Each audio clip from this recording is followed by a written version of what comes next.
Citadelle Des Morts is a really cool map with a great atmosphere, insane storytelling, and music that hits so hard. High rounds though aren't very fun at all right now, and I'm not just talking about players using hyper-specific strategies to reach the max round of 999. I'm talking about high rounds not even being enjoyable for the average person trying to reach round 100, either for the calling card or just because they like doing it on every new map that releases. Let's start front and center with the most obviously glaring issue, that being the sword wonder weapons. The regular bastard sword is fine, but stops being a one-hit kill somewhere in the low 20s like you'd expect from an unupgraded melee weapon. You would also then expect the upgrades to be really damn good, possibly on the same level as something like the Der Eisendrache bows or the Origin staffs. And while the regular attack from the upgraded swords is a one-hit kill forever, it can only kill one zombie at a time. Even with the melee macchiato augment that is supposed to hit multiple enemies, it still only affects one. That would be totally fine if the big charge attack was pretty accessible though, which you could probably tell by the tone of my voice, it isn't. Right now, it takes 25 zombies to charge your sword up to use the better attack. That's more than an entire horde of zombies in the older games, and that would be too much even for back then. With the zombies in Black Ops 6 being more aggressive and hitting harder, it's genuinely not worth your time using the swords after round 25 or 30. Not to mention that some of the upgraded swords just aren't even that good either. The fire sword has a pretty big fire blast which can kill most of a horde, and that's a pretty good thing considering all the kills that it takes to get it. On the other side of that, we've got the light sword, which basically turns into a beam shooter which will maybe kill 5 or 6 zombies on top of it locking you into a really long animation that you're not very mobile in. I'm genuinely disappointed in Citadel's wonder weapons right now, and with them being entirely unusable once super sprinters begin to spawn, we're now stuck using all of the regular weapons in Black Ops 6. Imagine a scenario where you loaded up Der Eisendrache or Origins and all of the bows or the staffs were like the swords, only one kill at a time until you can fully charge their attack. Arguably, no one would have used them ever, and the map would be a lot less iconic because of that. When you think of Der Eisendrache, you think of the bows, and when you think of Citadel, you should be thinking of the swords. So now that we're only using regular weapons, what's the strategy for high rounds? Well, there's actually two of them, and both of them have pretty big issues in my opinion. The first one involves the Sigma 3 rocket launcher, and if you want to run this strategy, you pretty much always need to have it in your loadout spot. That's because it's the rarest item in Zombies history from the mystery box. I personally spent over an hour trying to get it with no luck, and then the MC Zombie Slayer, who's another high rounder, spent an hour and a half on it. So you're pretty much never going to get it from the mystery box. When you do spawn in with it then, you're stuck with a rocket launcher that is genuinely terrible until it's fully upgraded and gotten to a legendary rarity. That might not be so bad if you could buy PhD Flopper, but there is no machine for it on the map. The only ways to get PhD Flopper before the Wonder Fizz spawns on round 25 is by using Gobblegums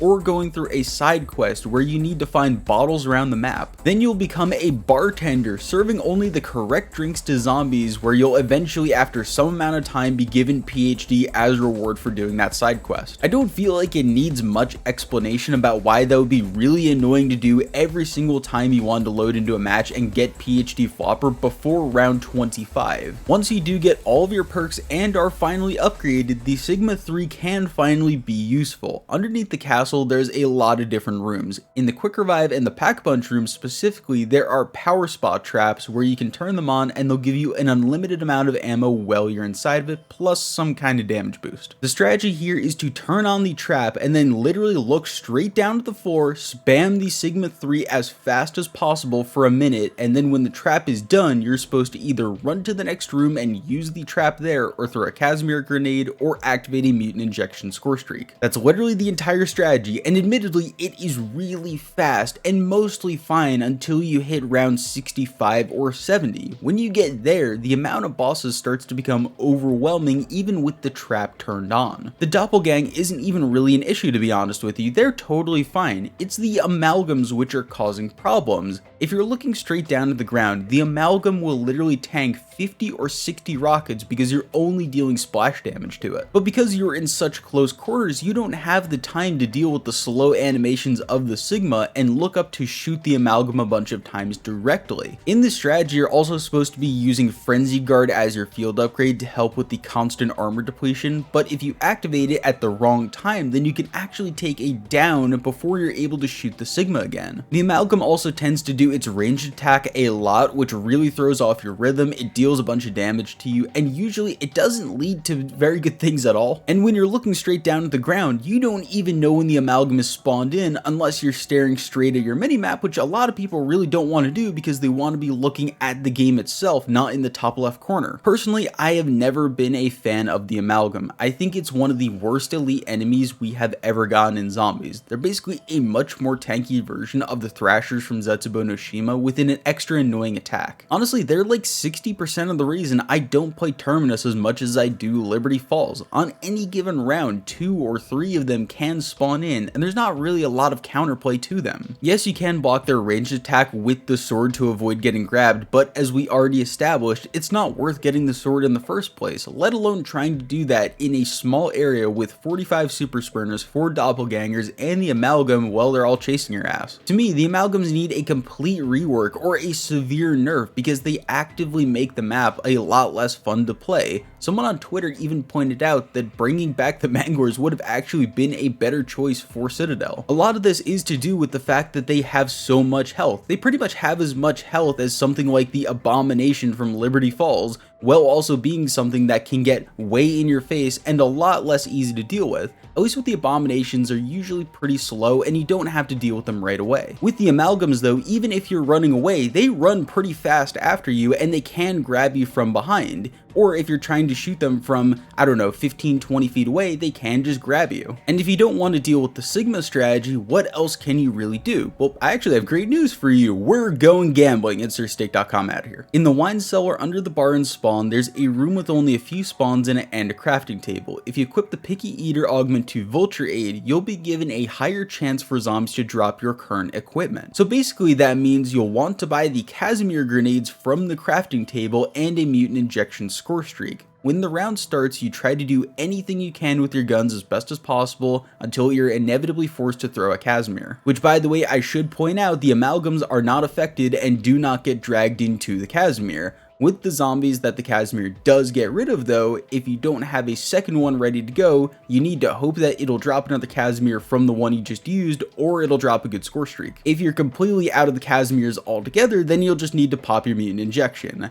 I'm also not including the chopper gunner here in the good score streaks because the chopper gunners on Citadel just aren't very good because the massive amount of buildings block all of your shots, so it's pretty much a waste of salvage. Anyway, yeah, down here you don't do much other than throw Casimirs or use the mutant injections. Once again, don't get me wrong, this is really fast in comparison to even the other Black Ops 6 maps. But if you're not a top tier world record level player, you're going to be losing salvage over time by doing this strategy. And if you need more salvage, then you can either use the boiling oil traps around the map, which do kill amalgamations in one hit, or you can try to run the Sigma strategy for a little while. And for either of those strategies, I don't really consider them super viable long term. Like I said, the Sigma strategy has its own issues, but even trying to run around doing the boiling oil traps, I think that if you can maybe do them for a couple of minutes, it's totally fine, but if you have to do them for multiple rounds, there's a super high chance that you're going to die doing it just because there's so many super sprinters, there's so many spawns, and there is so many bosses. I've been around zombies since Black Ops 1, and I have no problem with maps being difficult or slow to play for high rounds. Sometimes I think it can actually be a good thing to shake up the maps throughout the year by having one that's going to make players have to adapt to it and be more difficult than the others. With Citadel specifically though, it doesn't feel hard, it just feels like it's not properly balanced right now. The general weapon pool in Black Ops 6 besides the GS45s is mostly underwhelming and has been all year. 95% of the guns are outright not worth having after round 30, let alone even up towards round 100, even on Liberty Falls or Terminus. That is usually then counterbalanced by the map's wonder weapons being very good, or the strategies that people find allowing them to be able to pick up lots of salvage for score streaks instead of using the wonder weapon. In Citadel, the wonder weapons aren't useful, and there's no really reliable way to gain salvage after round 50 without having to play the Sigma 3 lottery. It's not like this is a situation that can't be recovered from either. Making the swords more useful by letting them hit multiple enemies at a time would be a great start, even if it's like the Crystal Axe from Cold War, where it takes 2 swipes to kill at max health. Secondly, I would lower the amount of zombies needed to charge it up because 25 is just so high.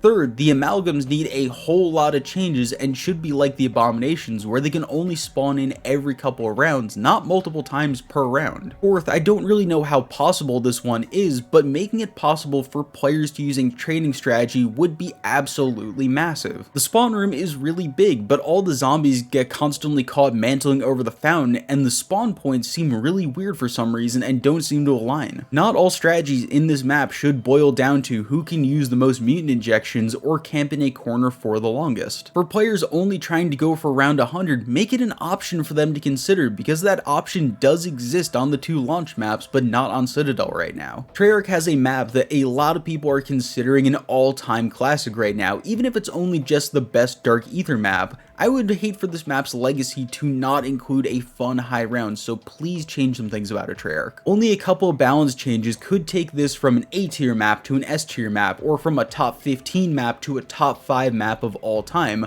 or it could be something that it holds it back forever.